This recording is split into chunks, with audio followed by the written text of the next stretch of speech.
My music taste can be anywhere from the dreamiest, most lovely sounding pop to the doomiest, sludgiest, most disgusting riffs you could possibly imagine. And I think this pedal is going to fall into the latter category. So what I propose today is we work towards creating some kind of heavier, maybe not quite doom, but like heavier riff, and put this pedal through its paces. It is the Mosferatwo. I mean, that's a pretty cool name. It's cooler than my name. So I thought before I dive in and start making this demo track, probably best get familiar with the pedal itself and the controls, because some of these I don't actually recognize. But first, a little bit about the company, because I only recently came across them. And they give a little bit of backstory on the box here, and I thought it was really sweet, to be honest with you. So it says, we are RH-PF Electronics, a tiny independent pedal brand based in Basel, Switzerland. I'm really sorry if I butchered that pronunciation. Then it goes on to say, it's just us, no team, no fancy workshop, just the two of us. We build every RH-PF pedal by hand in our home, in our free time, with passion and purpose. I mean, that is lovely. It's very sweet. There was another thing in some of the documentation they sent over as well, and let me find it because I don't want to butcher what it actually said. I think it's why I'm really digging this pedal. So yeah, it says Mosferatwo wasn't built to imitate anything. And essentially what it's saying is it's not based on anything. They've gone for an original design. And I don't know, that doesn't happen too often these days, and I've really enjoyed the sounds I've been able to get out of this pedal, and they are not lying either. It is quite unique. It's one of a kind, I guess, until someone else makes one similar to it. And that being said, there are some new looking controls that I wasn't overly familiar with. So let's dive into those now and actually hear what it sounds like. That's what we're all here for, right?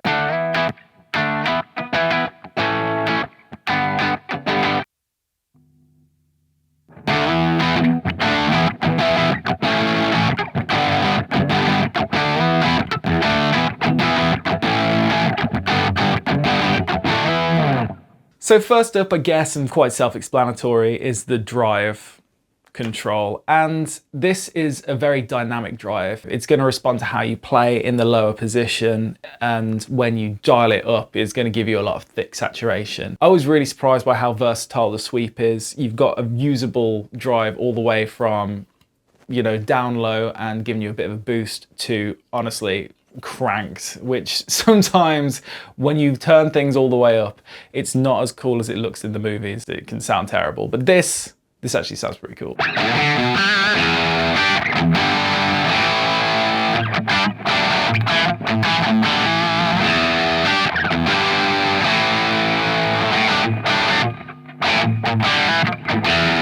Next up, and smack bang in the middle of those two controls, is your focus knob.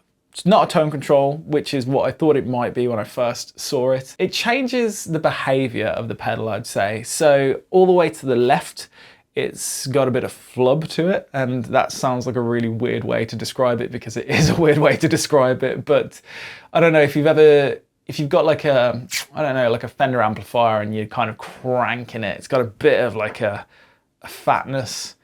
I'd say that would probably be how best to describe it, though I don't think I've described that very well at all, if I'm being perfectly honest with you. And then as you rotate it round, it's getting tighter. So this, I'd say, is probably most pronounced when you're chugging.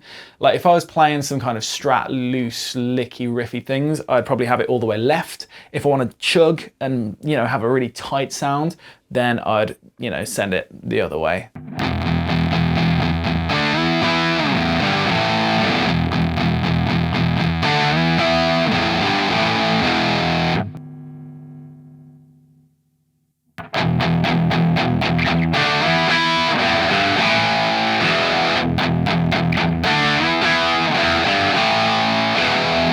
Now we're into uncharted territory, I guess. These two little knobs here, and I don't know, there's kind of cute little knobsies. Yeah, so these two knobs are called Heart and Bite, and you've got these two little switches underneath them that are actually attached to each of these knobs. These are going to be focusing in on specific frequency bands. Heart is going to kind of be giving you that kind of lower mids, kind of range, and then up here you've got your kind of higher frequency range. This is a great way to get some unique sounding drives. For example, I feel like this is great for sculpting lead tones. Like if I wanted the lead sound to be a little bit thicker, I don't know, more full, I really found Pumping Up the Heart, as I put in there somewhere, really gave me a nice like thick, lush kind of guitar sound. Also, cranking this bike control gives it a nice bright voice that cuts right through.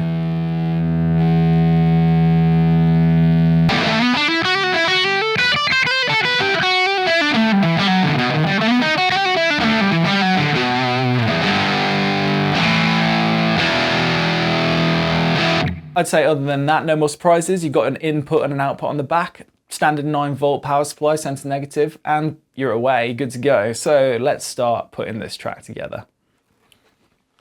So yeah, I thought I'd get started with a nice kind of rocky slash kind of, I don't know, Sabbathy-esque riff and go from there. And yeah, so let's give it a go and see what happens.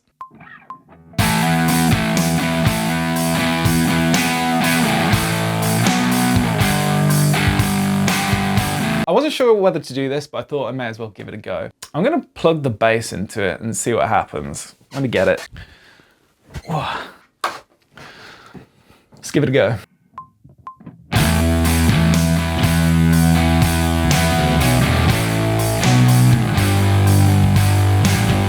That just goes to show like the versatility of the gain on this pedal.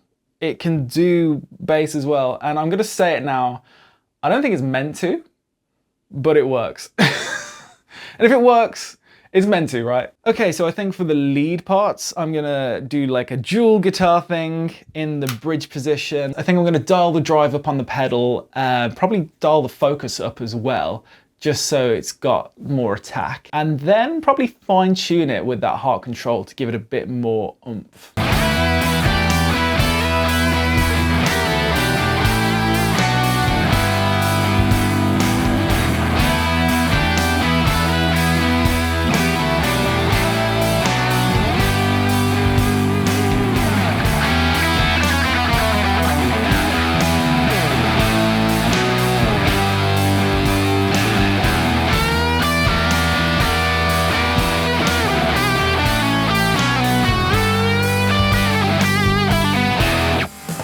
So there you have it, that was the Mosferatwo, a really unique circuit that's really inspiring to play.